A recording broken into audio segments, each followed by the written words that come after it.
इस वक्त की एक बड़ी खबर आ रही है। जीआई एयरपोर्ट पर कस्टम विभाग की कार्रवाई हुई है।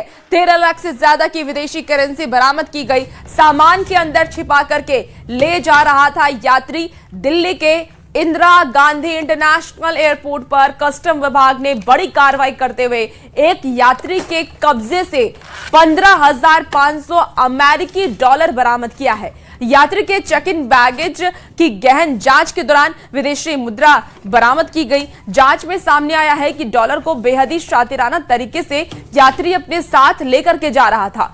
दोनों यात्री गुवाहाटी होते हुए अगरतला जा रहे थे। बरामद नकदी और संबंधित दस्तावेज आयकर विभाग को सौंप दिए गए हैं और ये तस्वीर भी आपको दिखा रहे हैं किस तरीके से शातिराना अंदाज में डॉलर छिपा करके ये यात्री ले जा रहे थे। और देखिए कैस्ट्रॉल में कैसे जब ये डब्बा खुलता है तो उसके अंदर उसके जो ऊपर के ढक्कन होते हैं उसके अंदर ये डॉलर होता है। 15,500 अमेरिकी डॉलर छिपा करके यात्री एयरपोर्ट पर ट्रैवल कर रहे थे। कस्टम विभाग की तरफ से ये बड़ी कार्रवाई की गई और कस्टम विभाग ने बड़ी कार्रवाई करते हुए 15,500 अमेरिकी डॉलर बरामद कर लिया है। तो वहीं दिल्ली एयरपोर्ट में कस्टम विभाग ने तस्करी कर लाए जा रहे सोने को भी पकड़ा है और ये सोना रियाद से भारत लौट रहे एक यात्री के पास से मिला है, जिसे वो अपने साथ लेकर के एक कुकवेयर में छिपा करके जा रहा था। आपको बता दें कि कस्टम के मुताबिक आरोपी तस्कर के पास से करीब 523 ग्राम 24 कैरेट सोना बरामद हुआ है। आरोपी ने सोने के टुकड़े को अलग अलग कुकवेयर में इस तरह छिपा रखा था जिसे आसानी से पकड़ा नहीं जा सकता था, लेकिन वो कस्टम की निगाहों से बच नहीं सका। और वो तस्वीर भी आपको दिखा रहे हैं किस तरीके से कुकवेयर में देखिए छिपा करके सोना लेकर के लोग जा रहे थे, जिसको कस्टम ने कार्रवाई करते हुए पकड़ लिया है।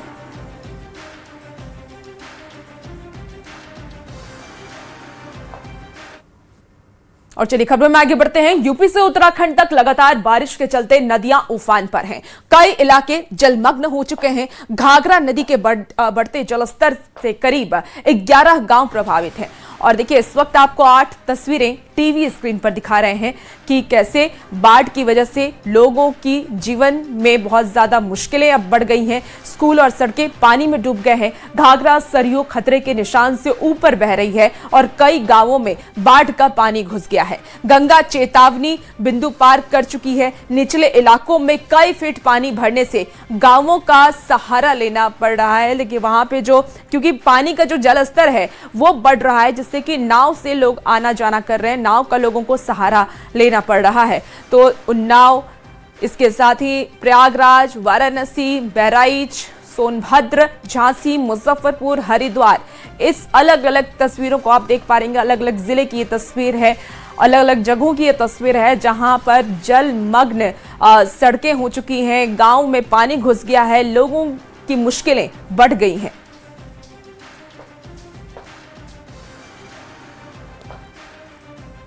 तो पहाड़ों पर लगातार हो रही बारिश अब मुसीबत बढ़ा रही है। कहीं पहाड़ दरक रहे हैं तो कहीं सड़कें मलबे में तब्दील हो रही हैं। उफनते नदी नालों ने लोगों की मुश्किलें बढ़ा दी हैं। देश के कई हिस्से इस वक्त मूसलाधार बारिश की मार झेल रहे हैं। उत्तराखंड का चमोली, देहरादून हो या फिर हिमाचल का लाहौर स्पीति, हरियाणा, प्रयागराज, कन्नौज, सभी जगह हाल एक ही जैसी नजर आ रही है। कहीं नदियां उफान पर हैं तो कहीं फ्लैश फ्लड से तबाही मची हुई है। कहीं हाईवे धंस गया तो कहीं लैंडस्लाइड और बारिश के दोहरी मार से लोग परेशान हैं। तो कहीं नदियों का जलस्तर बढ़ने से घाट पानी में डूब गए हैं। रिपोर्ट आपको दिखाते हैं।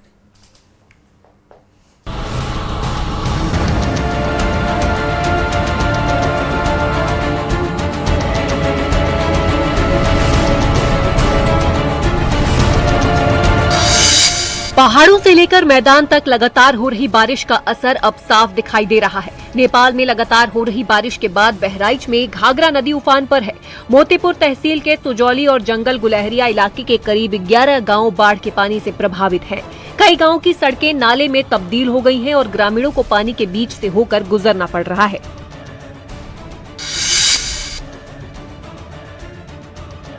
बहराइच के धर्मपुर रतिया गांव के उच्च प्राथमिक विद्यालय में करीब 3 फीट पानी भर गया है।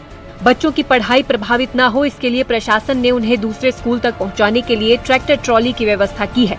वहीं प्रभावित लोगों के लिए कम्युनिटी किचन भी शुरू किया गया है। ग्रामीणों का कहना है कि अगर घाघरा नदी की सिल्ट सफाई बड़े पैमाने पर की जाए तो हर साल आने वाली बाढ़ से राहत मिल सकती है। 4 गांव के तकरीबन 10 मजरे होंगे जो बाढ़ से प्रभावित हैं और इनका कहना है कि 10 दिनों से पानी भरा है, लेकिन सरकारी कर्मचारी अधिकारी यहाँ पे कोई नहीं आया है और बेचारे ये ग्रामीण इस जो पानी भरा हुआ सड़कों पे उसको पार करने पे मजबूर है। गांव का कोई व्यक्ति बीमार है वो भी इसी पानी से होके जा रहा है। तो ऐसे में जो सुजौली इलाके का जो मामला है वो बेहद गंभीर है, चूँकि सरकारी मदद नहीं मिल पा रही है। बाराबंकी में भी घाघरा सरयू नदी पूरे उफान पर है। नदी का जलस्तर खतरे के निशान को पार कर चुका है और कई गांवों में बाढ़ का पानी घुस गया है। हेतमापुर में प्रभारी मंत्री सुरेश राही ने बाढ़ पीड़ितों को राहत सामग्री बांटी और प्रभावित इलाकों का जायजा लिया, लेकिन निरीक्षण के दौरान ग्रामीणों ने प्रशासन के दावों पर सवाल खड़े कर दिए। मेरी मौजूदगी भी इस समय रामनगर के हेतमापुर में है, जहां तमाम बीघा जो जमीन है, खेती की जमीन है, वो जलमग्न हो चुकी है। नेपाल द्वारा जब पानी छोड़ा जाता है उसके बाद से तमाम जो खेती की जमीन होती है उसका हाल कुछ इस तरीके से हो जाता है। बाराबंकी की बात करी जाए तो 3 तहसीलें जो हैं इसकी जद में हर साल आती है और तमाम जो लोग यहाँ पर रहते हैं वो बंदे पर जाकर रहने को मजबूर हो जाते हैं। हालांकि जिला प्रशासन के द्वारा तमाम वादे करे जाते हैं, तमाम सुविधाएं उनको देने की बात करी जाती है, पर जब प्रभारी मंत्री सुरेश राही का दौरा होता है उसके बाद तमाम खामियां जिला प्रशासन की सामने आती है। बाराबंकी में पशुओं के लिए बांटे जा रहे चारे को लेकर भी सवाल उठे। अधिकारियों ने एक बोरी में 20 किलो चारा होने का दावा किया, लेकिन मंत्री ने मौके पर बोरी उठाकर देखी तो उसमें महज 7 से 8 किलो चारा मिला। इस पर मंत्री ने संबंधित कर्मचारियों को फटकार लगाई और राहत सामग्री में किसी भी तरह की लापरवाही नहीं बरतने के निर्देश दिए। मेरे पास 7 रहा है। प्रशासन की तरफ से आज कितने बोरे मिले आपको? अभी एक को नहीं मिले। नहीं मिले। कितने दे रहे हैं ये लोग, कुछ देखा आपने? एक बोरिया दिए थे। कितना होता है एक बोरी? एक बोरी में 20 किलो बताए, 7-8 किलो भूसा हुई है।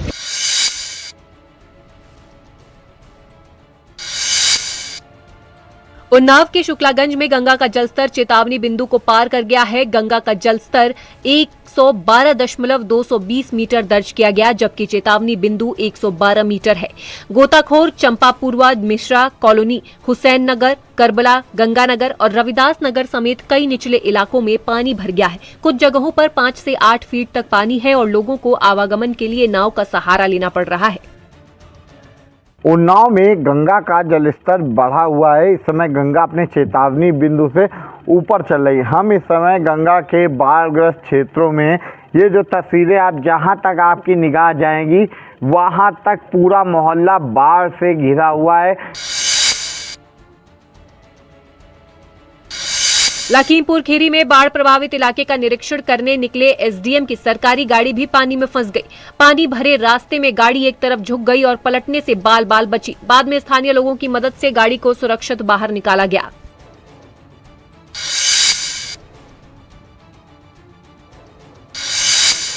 सोनभद्र में तेज बारिश के बाद बकहर, बिजुल, बिछियानी और बेलन नदियां उफान पर हैं। घुरकरी गांव में बकहर नदी का पुल पूरी तरह पानी में डूब गया। पुल के ऊपर करीब 2 फीट पानी बहने से आवागमन बाधित है। वहीं शिवद्वार, कोहरथा, गुरुवल और मंदहा मार्गों पर भी बेलन नदी का पानी खतरा बढ़ा रहा है। रॉबर्ट्सगंज और घोरावल के कई इलाकों में जलभराव से लोगों की परेशानी बढ़ गई है।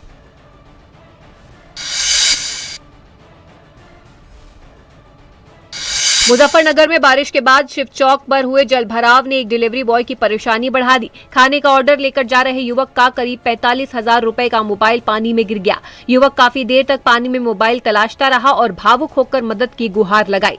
युवक का कहना है कि मोबाइल किश्तों पर लिया था और अभी सिर्फ 3 किश्तें जमा की थी।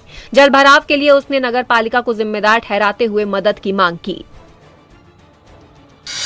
मेरा यार यहाँ पे फोन गिर गया। मैं डिलीवरी का काम कर रहा था, डिलीवरी बॉय का, तो यहाँ पे जाते हुए मेरा फोन गिर गया नीले बोर्ड के दौरे। मैं नगर पालिका से कहना चाहूंगा मेरा फोन दिलवाए, गरीब आदमी हूँ सर में।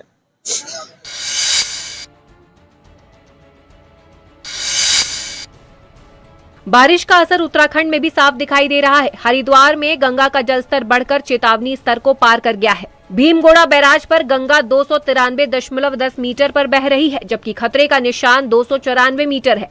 निचले इलाकों में प्रशासन ने अलर्ट जारी कर दिया है और बाढ़ चौकियों को सतर्क रखा गया है।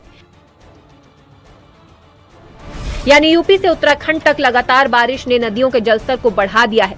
कई गांव पानी से घिरे हैं, सड़कें जलमग्न हैं और लोगों की रोजमर्रा की जिंदगी प्रभावित हुई है। प्रशासन राहत और बचाव के दावे कर रहा है, लेकिन ग्राउंड पर कई जगह लोग अतिरिक्त मदद की मांग कर रहे हैं।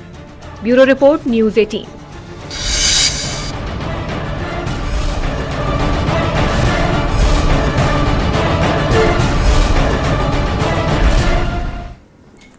अब अंतर्राष्ट्रीय खबरों का रुख करते हैं तो देखिए, पाकिस्तान के रावलपिंडी और इस्लामाबाद में भारी बारिश के बाद हालात अब बिगड़ गए हैं। कई इलाकों में कमर तक पानी भर गया है, जिसके बीच से लोग गुजरने को मजबूर दिखाई दे रहे हैं। वहीं सड़कों से लेकर के घरों तक और दुकानों में भी पानी भर गया है और वहां बिल्कुल बाढ़ जैसे हालात बन गए हैं। पार्किंग में खड़े वाहन में भी देखिए पानी में वाहन भी डूबते हुए नजर आ रहे हैं, जिन्हें देख करके ऐसा लग रहा है कि मानो यहां कभी सड़क थी ही नहीं, बल्कि शहर के बीचों बीच नदी बह रही हो। ये तस्वीरें आपको रावलपिंडी के दिखा रहे हैं। इतनी तेज धारा में पानी बह रही है, ये ऐसा लग रहा है कि यहाँ पर सड़क कभी नहीं थी, ये पूरी नदी है। हालांकि जो लोगों का घर वहां पर बसे हुए हैं, वहां पर लोग जहाँ रह रहे हैं, उसमें भी हालांकि पानी भर चुकी है, लोगों का आना जाना मुश्किल हो गया है।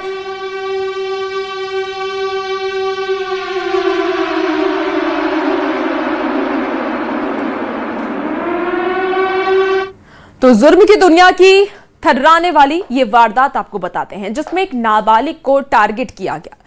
मकसद था कत्ल के बाद उसका प्राइवेट पार्ट निकालें। सोशल मीडिया में सूत्रों की माने तो पाकिस्तान से आए रील को देख करके ये खूनी खेल खेला गया। करोड़पति बनने की चाहत में जो कत्ल किया गया, उसमें एक ऐसी हैवानियत भी थी जिसका खुलासा हैरान कर देगा।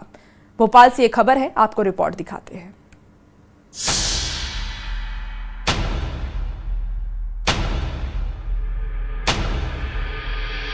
15 दिन की रेकी, टारगेट पर नाबालिग।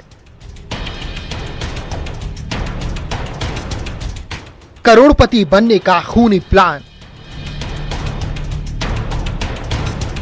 कत्ल के बाद 3 बार नाकाम।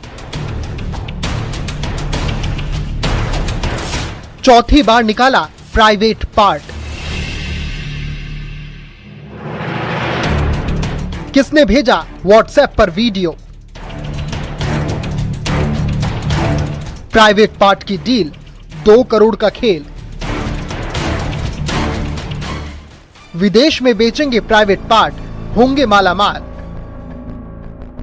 जिस दरिंदगी को सुनकर खुद पुलिस वाले भी दंग रह गए। क्या कोई ऐसी हैवानियत भी कर सकता है? करोड़पति बनने की चाहत में ऐसी दरिंदगी कर सकता है? यानी कत्ल के लिए टारगेट सेट हो और बकायदा सोशल मीडिया पर रील देखकर किसी को उकसाना कि जाओ वो चीज लेकर आओ जिसका हम सौदा विदेश में करेंगे और उससे हम करोड़पति बन जाएंगे। सुनकर यकीनन कोई भी हैरान हो जाए, लेकिन प्राइवेट पार्ट की चाहत और मर्डर में अब नए चौंकाने वाले खुलासे हुए हैं। पहले वारदात को सुनिए, फिर बताएंगे दरिंदगी की उस कहानी को। दिनांक 10 तारीख को 10 अगस्त को शामला हिल्स में छोटे तालाब धोबी घाट के पास एक अज्ञात शव मिला था, जिसे हमने पहले जिसका हमने मर्ग कायम किया। मर्ग कायम करने के बाद जब इसका पोस्टमार्टम कराया तो पोस्टमार्टम में ये आया कि इसके बॉडी पर स्टेप वुंड है, मतलब चाकू से इसके ऊपर चोट की गई है। तो इसमें प्रथम दृष्टया जो है पीएम रिपोर्ट में हत्या का आया था, तो इसमें मर्डर की एफआईआर शामला थाने में की थी। कुछ दिन बाद इसमें जो मृतक है, मृतक की माँ जब अपने बच्चे को ढूंढते हुए आई तो जैसा कि हमने मीडिया व अन्य साधनों से बताया था कि उसके हाथ में एक टैटू बना है, तो उन्होंने उस बॉडी की पहचान की। बॉडी की पहचान करने के बाद हमें सबसे पहले मृतक के बारे में जानकारी लगी। भोपाल के शामला हिल्स थाने का ये मामला है। 6 अगस्त को नाबालिग लापता हुआ और 11 अगस्त को लाश मिली। इधर लाश के फोटो सर्कुलेट किए गए तो लाश पर एक टैटू ने इसका राज खोला। एक आरोपी है जिनका नाम जोएब है, तो जोएब ने सबसे पहले एक दूसरे आरोपी नाबालिग को ये बताया कि एक वीडियो दिखाया कि एक शरीर का अंग है प्राइवेट पार्ट, उसे अगर बेचने पे हमें काफ़ी सारा पैसा मिल सकता है। तो जो दूसरे नाबालिग आरोपी उसने एक आरोपी आमिर व अन्य 2 लोगों के साथ मिलके इन शख्स मृतक है उनकी हत्या की। ये लाश जिस नाबालिग लड़के की थी वो इकलौता बेटा था। मोती मस्जिद, इकबाल मैदान समेत आसपास के इलाकों में फेरी लगाकर पेन कॉपी बेचता था। उसकी कमाई से परिवार का खर्च चलता था। ना तो उस लड़के की किसी से दुश्मनी थी, ना ही झगड़ा हुआ था। तो सवाल है कत्ल क्यों? और दूसरा सवाल, प्राइवेट पार्ट क्यों निकाला गया? अपने आप में कत्ल की वारदात का सबसे अजीबोगरीब तरीका है ये। इस बीच पुलिस ने जब सीसीटीवी फुटेज खंगाले और मुखबिर से खबर मिली, तब मास्टरमाइंड जोएब की दरिंदगी का खुलासा हुआ, जिसने दूसरे नाबालिग लड़कों को ऐसी बात बताई थी जो हैरान करने वाली है।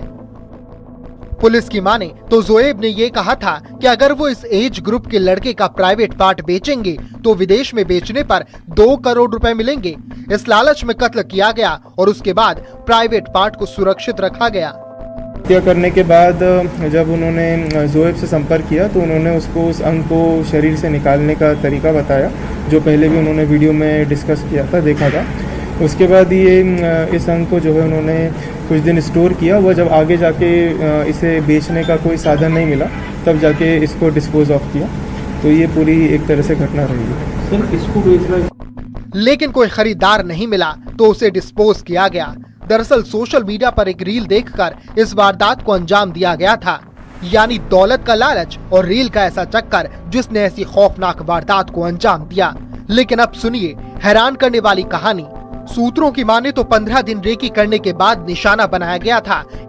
बता दें कि आरोपियों ने बताया कि उन्होंने पाकिस्तान से आई एक रील देखी इंस्टाग्राम पर और उसके बाद ये प्लान किया कि कैसे किसी गरीब व्यक्ति को जिसके पीछे कोई बैक सपोर्ट ना हो उसको फंसाना है, उसकी हत्या करके उसका गुप्तांग काटना है और उसे विदेशी बाजार में 2 करोड़ रुपए में बेचा जाना है।